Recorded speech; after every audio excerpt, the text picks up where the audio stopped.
Hello, welcome to Carnegie Library of Pittsburgh's Kids Club at Home. My name is Kate and I'm happy that you are here.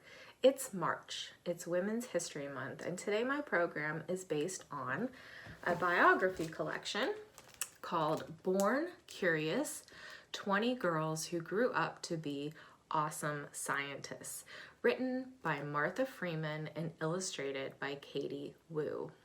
And inside is a profile of Joan Procter.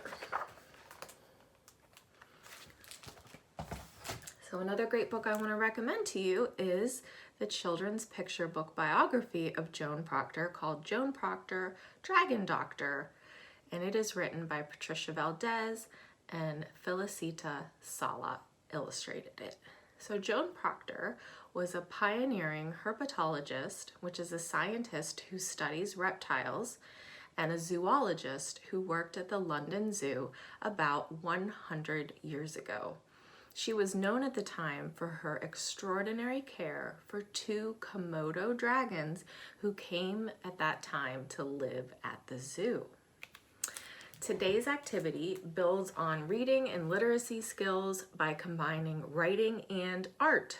Throughout the program, children will hear some new vocabulary such as herpetologist, reptile, predator, and later we're going to practice fine motor skills and writing skills to create a predator similar to a Komodo dragon. When children are using art materials, even basic ones like markers, crayons, colored pencils, glue, tape, they're gaining dexterity and flexibility in their digits, and they're strengthening hand and eye coordination. Children of all ages and stages will benefit from the opportunity to strengthen these abilities, which will come to help them later when they're writing in school. For today's icebreaker question, I am thinking about animals in zoos and aquariums. If you were able to have a private tour and a one-on-one meeting with a zoologist and their animal charge, which would you choose? I think it's tough to narrow down, but I'd really enjoy seeing a large animal up close, such as an elephant, or can you think of another large animal? What's that? A hippopotamus. I also think it's interesting, I think these animals are interesting because they don't live anywhere near us, right? Not anywhere, even on our continent, except in zoos. They live in Africa and Asia. In lieu of visiting the zoo, guess where I'm going to tell you to go to learn about animals? The library. The library has lots of amazing animal books that you can read anytime. You don't even have to leave your house to learn more about your favorite animals. By the way, we always want to hear your ideas, so drop your suggestions for future activities in the comments or reach out to us on social media. So when you think about reptiles, you might balk or even be frightened. After all, we know some things about reptiles, such as they are vertebrates, they do have backbones. They are cold-blooded, which means they can't create their own heat. They have to get heat from the sun. They lay eggs. And they have scales. They have dry, scaly skin. So, most people would not want a reptile as a pet. They're not very cute or cuddly, at least not to me. But Joan Procter had a lizard as a pet. When she was a little girl, she had a pet lizard. And later on, she had a pet crocodile. So Jane was really, really good at math. She liked asking questions, and her talent got her a job at the British Museum and later at the London Zoo. So there, she researched, she wrote papers, she made models of reptiles, she managed the animals' day-to-day care and treatment, and she even created surgical tools. And in 1928, the zoo welcomed 2 Komodo dragons. And though the creatures can be fearsome, Joan wasn't afraid. She personally took care of them and was ahead of her time in the way that she cared for the animals. Unfortunately, Joan died at a young age, but her legacy of being a pioneer in the care and compassion for animals lives on. You can watch a video linked on the last slide of a modern zoologist at the Zoological Society of London, and it shows him and a colleague working to train a 12-year-old, 145-pound Komodo dragon named Rinka. I find the video very moving in seeing how the humans work with this massive dragon. They care about him, and they love educating others about the Komodo dragon's behavior. The Komodo dragon's natural home is in Asia, in the country of Indonesia. So if you look at the world map here, Asia is here. Here's all of Asia, and Indonesia is a nation of islands, and Komodo dragons only live on a couple of those islands in Indonesia, and that's the only place in the world that you will naturally find Komodo dragons. So Komodo dragons can sound a little frightening. They kind of look to me like a dinosaur. And when you hear about all of their list of killer attributes, you might be a little bit afraid. So they are predators. They do hunt and kill other animals to eat them. One of the things that they're really good at is waiting their prey out. So they can be very, very patient, and they'll wait for their prey to come close. And how they hunt their prey is through several of their senses. So one of their super senses is their tongue. They have a forked tongue, which can sense the heat profile of another animal. They have really, really good eyesight. They have really, really good sense of smell. They can actually smell blood from miles away. And then once they bite their prey with their razor sharp teeth, they have venom in their saliva, which can cause their victim to grow weak from blood loss and eventually bleed to death. So, what do Komodo dragons eat? What do they prey on? Well, they pretty much prey on anything. They will eat a dead animal that they find already dead. They will eat a water buffalo. They'll eat a pig. They'll eat deer. They will even eat each other. Thankfully, less frequently they will attack humans, but it actually has happened before. You may have received supplies for today's activity in a grab-and-go kit available at select CLP locations.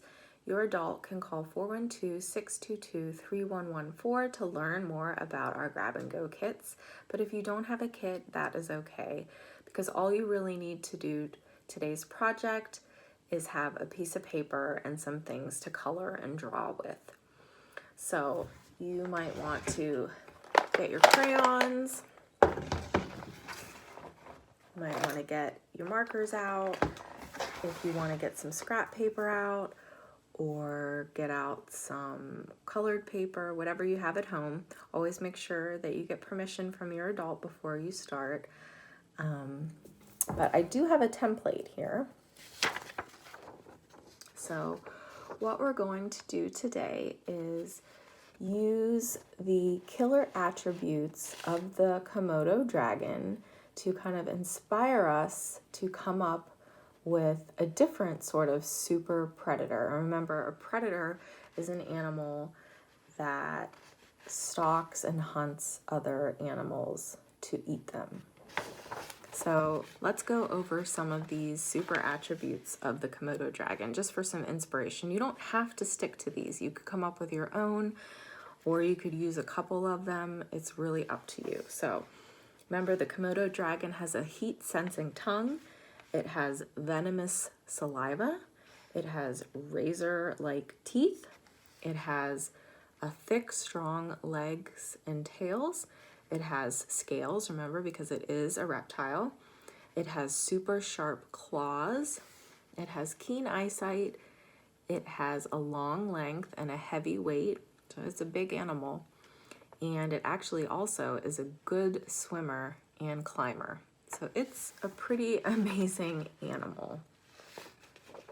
So once you have selected some of these or added your own, I want you to draw your own super predator here. Can you think of any other killer attributes that you might want to add? You could think of some other animals that you know are predators. My sons really like to think about grizzly bears, polar bears, lions, but there's lots of different types of predators. There's sharks. So think about some different predators and think about why they're so good at hunting. And then make your own super predator. So how did your super predator turn out? I'm sure you're gonna laugh when you see mine, that's okay. So the attributes of the Komodo dragon that I chose were the heat-sensing forked tongue. I chose super sharp claws, and I chose keen eyesight. So how did you decide which killer aspect to choose? Did you think about what kind of prey your super predator might eat? Did you think about what type of habitat it might live in? I think mine definitely lives on land. I do know that. Do you think that your super predator might be aggressive, or does it only attack when provoked? I guess it probably has to be pretty aggressive. Otherwise, it's not going to eat, right? So if you're interested in learning more about predators, I have another book to recommend to you. It's called Deadliest, 20 Dangerous Animals, and it's written by Steve Jenkins. If you're interested in learning more about different animal attributes or what makes animals unique, Steve Jenkins has many awesome books with his illustrations. You can use our website to order his books online and pick them up curbside, or you can read most of his books as ebooks on Overdrive. Remember, if you don't have a library card already, you can sign up for one on our website, www.carnegielibrary.org. And if you have questions about library cards, you can call 412-622-3114, and a librarian will be happy to help. So today I recommended a lot of books to you.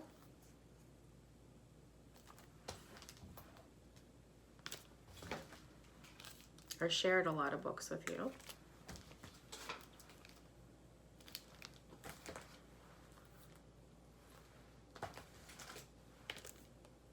And I just want to remind you that when you're enthusiastic about reading, your children will also be enthusiastic about reading. Studies show that parents and caregivers are their children's biggest role models in encouraging them to read. And building a love of reading is a team effort. It's an effort of parents, teachers, family, and community. Sometimes reading aloud together can fall off as children get older, but it's still important to share this time together regularly.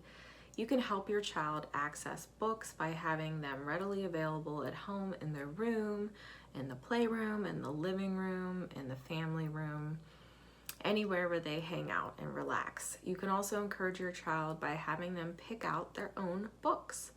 Children are much more likely to enjoy reading if they choose the books themselves. And last, remember, the library is here to help you. If you are looking for assistance or recommendations, please reach out to us. Our website is full of staff picks and lists of new and notable books. We also have a reader's match form that you can submit with your preferences and have it returned with a list picked just for you with your interests and needs. You can even specify by age, reading level, or grade. If you are looking for more information about Komodo dragons, there are two great websites linked at the end of this video. One is the video that I mentioned earlier from the Zoological Society of London, where you'll find other Komodo dragon videos as well. And I think you'll agree Komodo dragons are pretty fascinating creatures. I've also linked the World Book online entry for Komodo dragons, and you can access the World Book, which is an online encyclopedia, with your library card through our website. The last website I listed is National Geographic for Kids. It's another great website, or another great source for learning about animals, and it also has some videos and games too. That is it for me. Thank you for joining me for Kids Club at Home. Remember to tag at Carnegie Library to share pictures of what you made, and keep an eye out for grab-and-go kits at your neighborhood library. I look forward to seeing you next time. Bye.